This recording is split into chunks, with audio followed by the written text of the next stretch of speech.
Hi, this is Galaxy S24 Plus and I'll show you how to enable or disable NFC option on this device. So first we should open the settings and then tap to this sounds to the connection section. Here you'll see NFC and contactless payment switcher, so to activate NFC or to turn it off you should click to this switcher. And also you could make it by another way, just from panel. Just open the notification panel shortcuts, and to add NFC icon here you should click to this edit icon, tap here to this full edit, find here NFC, hold this icon and drag it to the subsection, tap to done to save the changes.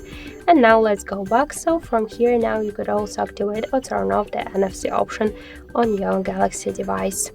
So that's it, thank you for watching, and if you like this video leave thumbs up and subscribe.